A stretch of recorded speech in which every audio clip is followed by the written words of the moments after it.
अफवाहों से सावधान, नो लॉकडाउन प्लान है भारत का। लेकिन जंग की तस्वीर मैं आपको दिखाऊं, ये देख रहे हैं, ईरान ने मिसाइल पर लिख दिया है थैंक यू। ये देख, thank you people of India, ये लिखा है ईरान ने अपनी मिसाइलों पर, और फिर मिसाइल दागी।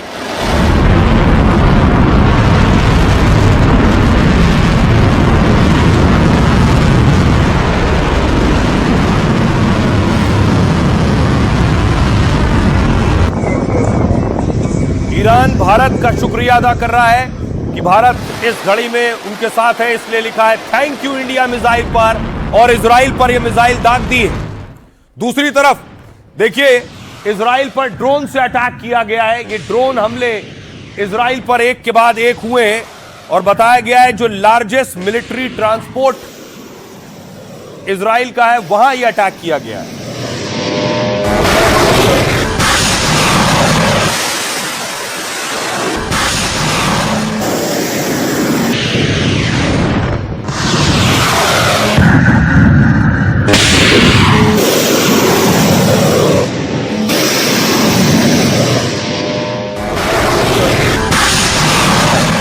दूसरी तरफ देखिए दुनिया में क्या हो रहा है।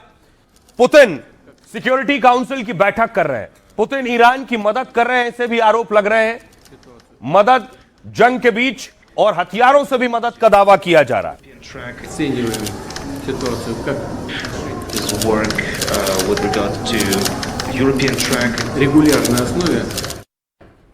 पुतिन बैठक कर रहे हैं। दूसरी तरफ किम जोंग देखिए बेलारूस पहुंच गए। किम जोंग को बेलारूस के राष्ट्रपति ने राइफल गिफ्ट की है। Все правильно. 다 정확히 하셨습니다. Оружием владеет Ким Чен Ын. 무기를 잘 다루신다는 것이 아닙니다.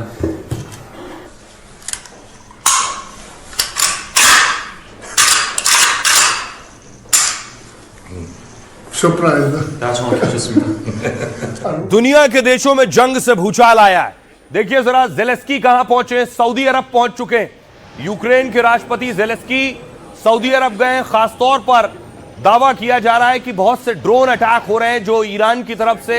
ज़ेलेंस्की और यूक्रेन वहां बताने के लिए पहुंचे हैं कि आखिर ईरानी ड्रोन से निपटना कैसे है। हर रोज सऊदी अरब पर इस तरह के ड्रोन अटैक किए जा रहे हैं। और दूसरी तरफ भारत में इस जंग के साइड इफेक्ट से निपटने की तैयारी हो रही है। प्रधानमंत्री नरेंद्र मोदी ने आज अलग अलग राज्यों के मुख्यमंत्रियों के साथ बड़ी बैठक की है। राज्यों के हालात क्या है उस पर चर्चा की है। राज्यों के कैसे निपटना है आने वाले संकट से, उस पर पीएम मोदी ने, गृह मंत्री अमित शाह, आप देख रहे हैं अलग अलग राज्यों के मुख्यमंत्री, मोहन यादव बैठे हुए हैं, राजनाथ सिंह नजर आ रहे हैं, और सब वीडियो कॉन्फ्रेंसिंग के जरिए जुड़े थे इस बैठक में। दूसरी तरफ आपको लिए चलता हूं मध्य प्रदेश।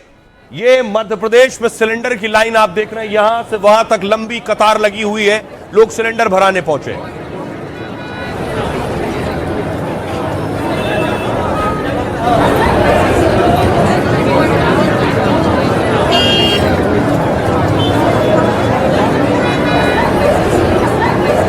भोपाल में सिलेंडर की लाइन है तो जम्मू में हाथापाई हो रही थी। जम्मू कश्मीर में विधानसभा में खमनेई जिंदाबाद के नारे लग रहे थे, वहां विधायक भिड़ गए।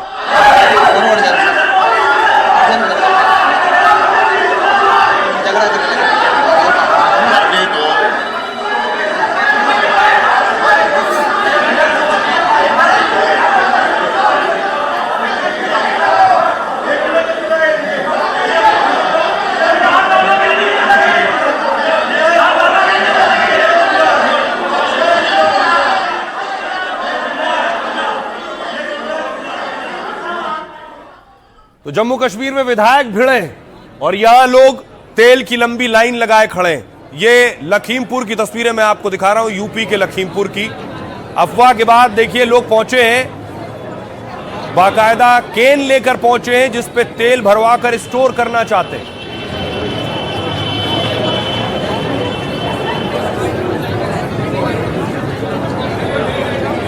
दूसरी तरफ देखिए लखनऊ में क्या हुआ, तेल के पंप पर लड़ाई हो गई, हाथापाई शुरू हो गई आपस में।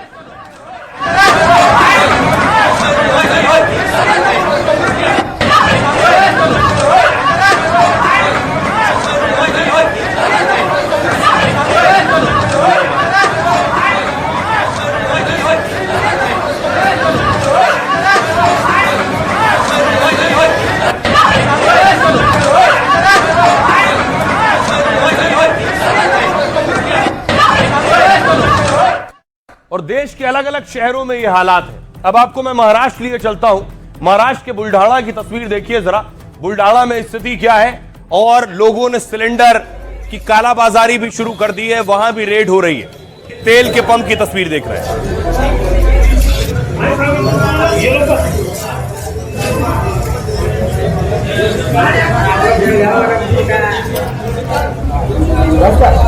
देख रहे हैं, बड़ा पानी का पीपा लेकर पहुंचा है तेल भरने के लिए।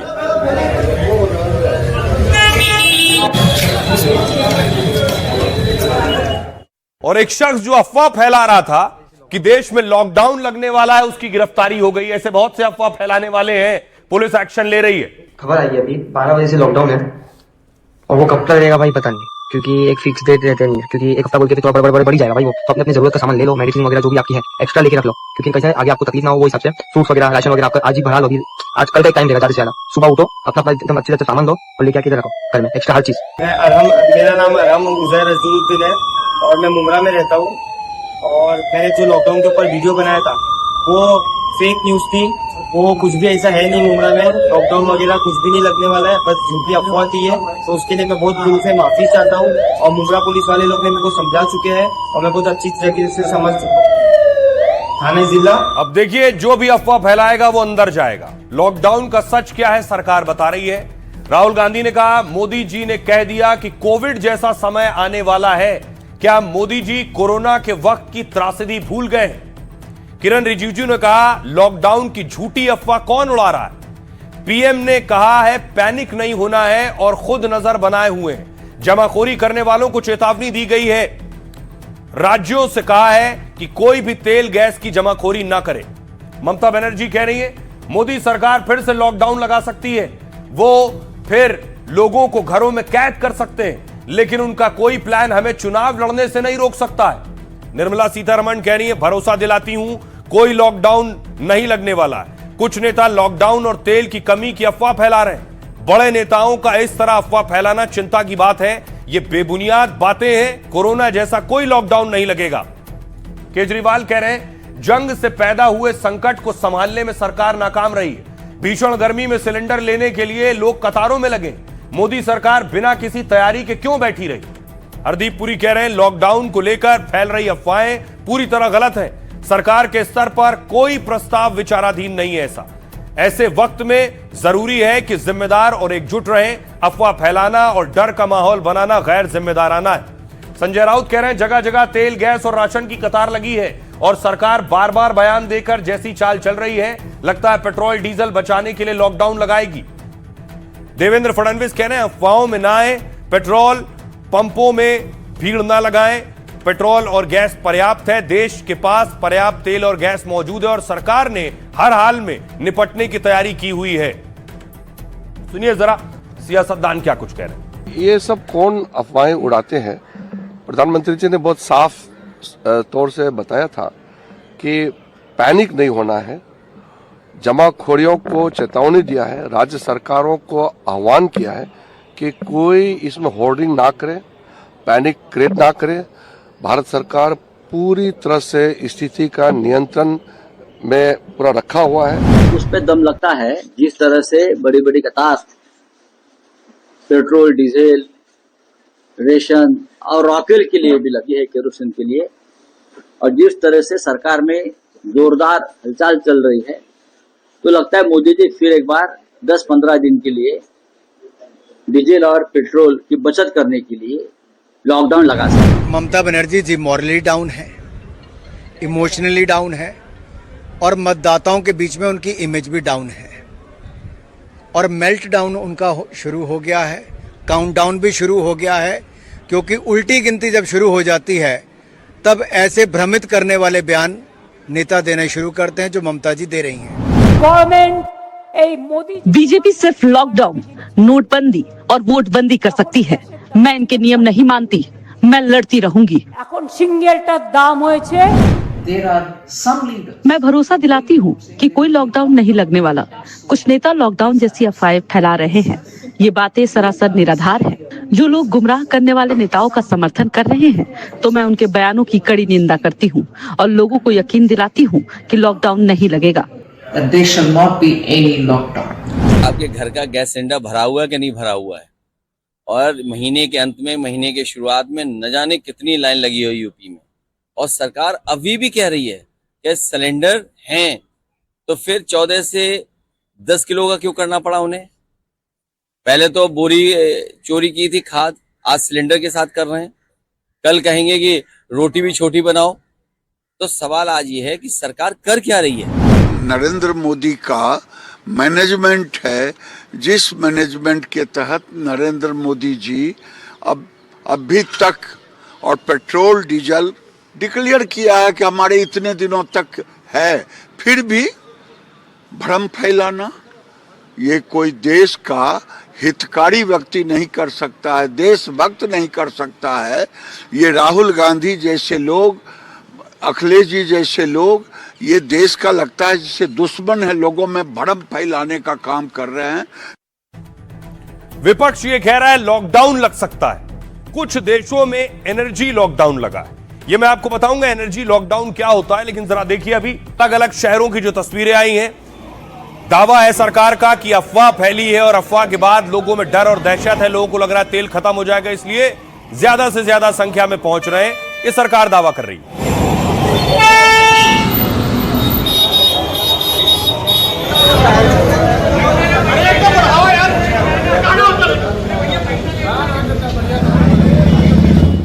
और जब भीड़ ज्यादा होती है तो बवाल की संभावनाएं होती हैं, वही हो रहा है अमेठी में। देखिए भीड़ ज्यादा थी तो पंप पर ही लात घूंसे चलने लगे।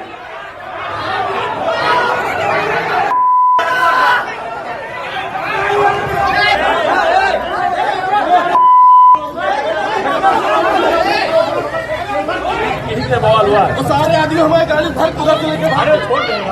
अरे साहब और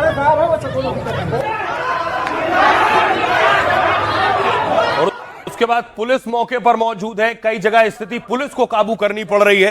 पुलिस अलग अलग जगहों पर अनाउंसमेंट कर रही है, ऐलान कर रही है, लोगों को खबर दे रही है। किसी प्रकार का तेल नहीं मिलेगा कि कितनी गाड़ियां लोड हो रही है। 3 से 4 घंटे लगेंगे, 3 से 4 घंटे बाद आपको तेल मिलेगा।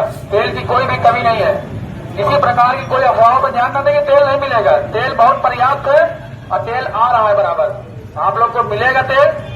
लेकिन समस्या ये है कि इनके कर्मचारी दिन भर से बांटते बांटते थक गए हैं, वो भी घर जा चुके हैं। जब कर्मचारी नहीं रहेगा तो तेल कौन बांटेगा?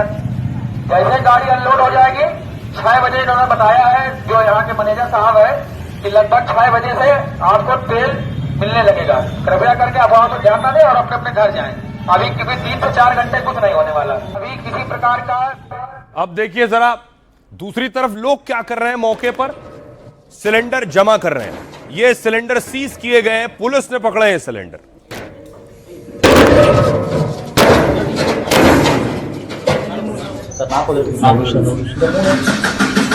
तो इस तरह की जितनी कालाबाजारी करने वाले हैं उन सब पर एक्शन हो रहा है। अब देखिए एनर्जी लॉकडाउन की बात हो रही है। एक एजेंसी है इंटरनेशनल एनर्जी एजेंसी, उसने बाकायदा कुछ दिशा निर्देश जारी किए, रिपोर्ट सौंपी है, एनर्जी लॉकडाउन का जिक्र है। अब होता क्या है ये एनर्जी लॉकडाउन?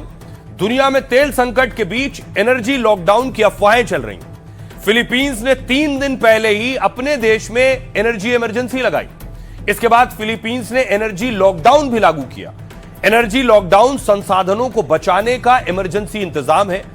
इसके कोई तय नियम या फिक्स फॉर्मूला नहीं है, लेकिन सरकार फिजूल खर्ची रोकने के लिए कड़े फैसले लेती है। एनर्जी लॉकडाउन में ट्रांसपोर्ट के लिए सख्त पाबंदी लग सकती है। कार और बाइक के लिए पेट्रोल देने की सीमा तय हो सकती है। श्रीलंका और पाकिस्तान ने इस तरह की बहुत सी शर्तें अपने देश में लागू की हैं। तेल कम होने से लंबी दूरी की यात्राएं महंगी हो जाती हैं, इसलिए सरकारी कर्मचारियों की यात्राओं पर शर्तें लग सकती हैं। साथ ही शहरों में कार पूलिंग, यानी एक साथ कई लोग एक गाड़ी में जाएं, एक आदमी अकेले अपनी कार में ना जाए, और ऑड इवन जैसे नियम लागू हो सकते हैं। पेट्रोल डीजल की बचत के लिए वर्क फ्रॉम होम को बढ़ावा दिया जाता है। ज्यादातर स्कूल कॉलेज ऑनलाइन मोड में चलने लग सकते हैं। तेल बिजली संकट ना बढ़े, इसके लिए बड़े खेल आयोजन रोक दिए जाते हैं। एनर्जी लॉकडाउन में स्टेडियम में दर्शकों के प्रवेश पर रोक लग सकती है। जैसे पाकिस्तान में पीएसएल चल रहा है, तो पीएसएल बिना दर्शकों के और सिर्फ 2 स्टेडियम में हो रहा है। सार्वजनिक कार्यक्रमों, रैलियों और बड़े जलसों में और भी पाबंदी लगाई जा सकती है। लेकिन सरकार ने साफ कहा है कि देश में इस तरह की टेंशन के हालात नहीं है। मतलब भारत में ना एनर्जी लॉकडाउन लग रहा है और ना कोई इमरजेंसी है। अब सुनिए जरा क्या कह रहे हैं पेट्रोलियम मंत्रालय के अधिकारी। ऐसा कोई डिसीजन नहीं है कि लॉकडाउन लिया जाएगा। So this is a rumour, please make it clear to everybody, lockdown की स्थिति नहीं है और ऐसा कोई विचार भी नहीं किया गया है। So, in very clear terms, I want to reiterate, there is no situation like lockdown, no decision has been taken, it is not even under consideration. हमारे पास 1 लाख पेट्रोल पंप है, 1 लाख पेट्रोल पंप में से 91,000 से ज्यादा हमारी public sector oil marketing companies के petrol pump हैं। Sufficient product हर जगह अवेलेबल है, कहीं कोई शॉर्टेज नहीं है। खाड़ी क्षेत्र में कोई भी भारतीय ध्वज या नाविक के विषय में कोई सूचना पिछले 24 घंटे में नहीं है, सभी सुरक्षित हैं। पर्शियन गल्फ में जो 20 जहाज हैं भारतीय ध्वज के, उस पे 540 भारतीय नाविक हैं, वे भी सुरक्षित हैं। किसी भी पोर्ट पे, मेजर पोर्ट या अदर देन मेजर पोर्ट पे कोई कंजेशन या भीड़ भाड़ की कोई सूचना नहीं है। ये हमने मेजर पोर्ट से भी, सारे मेजर पोर्ट से भी और state maritime boards Gujarat, Maharashtra, Goa, Kerala, Andhra Pradesh, Puducherry सभी से इसकी पुष्टि की है। Ministry of port shipping, waterways, विदेश मंत्रालय, भारतीय मिशन और हमारे मैरीटाइम सेक्टर के जो स्टेक होल्डर्स हैं उनके साथ लगातार समन्वय बनाए रखे हुए हैं। अब देखिए इस पर सियासत भी खूब हो रही है कि तेल और गैस की कमी है। सियासतदान प्रदर्शन भी कर रहे हैं। एक तस्वीर देखिए, ये आप देख रहे हैं सांसद टीएमसी के डेरेक ओब्रायन संसद पहुंचे, टी शर्ट पर सिलेंडर बना हुआ उनके।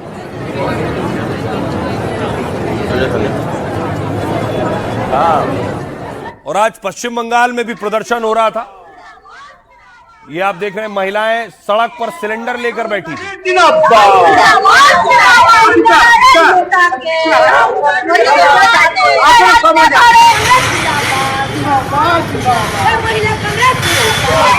कई दिनों में और आज भी इस तरह की तस्वीरें आई कि पेट्रोल पंप पर बहुत भीड़ लगी थी। लोगों में डर था कि पेट्रोल खत्म हो जाएगा, लोगों में डर था कि पेट्रोल के दाम बढ़ जाएंगे। इसलिए लोगों को राहत देने के लिए सरकार ने पहले ही अपनी तरफ से देखिए कदम उठाया है। क्या कदम उठाया है सरकार ने, आइए आपको दिखाऊं मैं। सरकार ने जो एक्शन लिया है, जंग के बीच पेट्रोल डीजल पर राहत की खबर आई है। राहत की खबर यह है कि सरकार ने पेट्रोल डीजल पर एक्साइज ड्यूटी घटा दी, दोनों पर 10-10 रुपए की कटौती की है। पेट्रोल पर ड्यूटी 13 रुपए से घटाकर 3 रुपए कर दी और जबकि डीजल पर 10 रुपए की जगह अब ड्यूटी 0 कर दी है, यानी 0 है डीजल पर। दरअसल कच्चा तेल महंगा होने से कंपनियां कीमतें बढ़ा सकती हैं। अंतर्राष्ट्रीय बाजार में कच्चे तेल के दाम $70 से बढ़कर $100 पार कर गए। मतलब कच्चे तेल की कीमतों में 50% से ज्यादा की बढ़ोतरी हो चुकी है। ऐसे में कंपनियों को प्रति लीटर 30 रुपए का घाटा हो रहा था। घाटा कम करने के लिए तेल कंपनियां कीमतें बढ़ा सकती हैं। इससे पहले सरकार ने एक्साइज ड्यूटी कम कर बड़ी राहत दी है। इससे तेल कंपनियों को बड़ी राहत मिलेगी, लेकिन ग्राहकों को इसका सीधा फायदा नहीं हो पाएगा, क्योंकि कंपनियों को पहले से ही कच्चा तेल महंगा खरीदना पड़ रहा है। अगर सामान्य हालात में एक्साइज ड्यूटी में कटौती की जाती है तो ग्राहकों को तेल कंपनियां सीधा फायदा दे सकती हैं, क्योंकि कंपनियों का घाटा अगर कवर हो जाता है तो फायदा मिल सकता है। एक्साइज ड्यूटी से सरकार को राजस्व हासिल होता है। पेट्रोल, डीजल, शराब पर केंद्र सरकार एक्साइज ड्यूटी लगाती है। जैसे 10 रुपए एक्साइज ड्यूटी पेट्रोल पर कम कर दिया गया। एक्साइज ड्यूटी एक तरह का इनडायरेक्ट टैक्स है जो देश के भीतर मैन्युफैक्चर होने वाले सामान पर लगाया जाता है। अब कच्चा तेल रिफाइनरी से साफ होकर बाहर निकलता है, तब केंद्र सरकार उस पर प्रति लीटर के हिसाब से तय एक्साइज ड्यूटी वसूलती है। पेट्रोल डीजल पर ड्यूटी की कटौती से सरकार की आमदनी कम होगी। पेट्रोल डीजल पर राज्य सरकारें भी टैक्स वसूलती हैं। एक्साइज ड्यूटी घटने के बाद राज्य सरकारें भी कटौती कर सकती हैं और इसके बाद इसका फायदा सीधे ग्राहकों को भी मिल सकता है।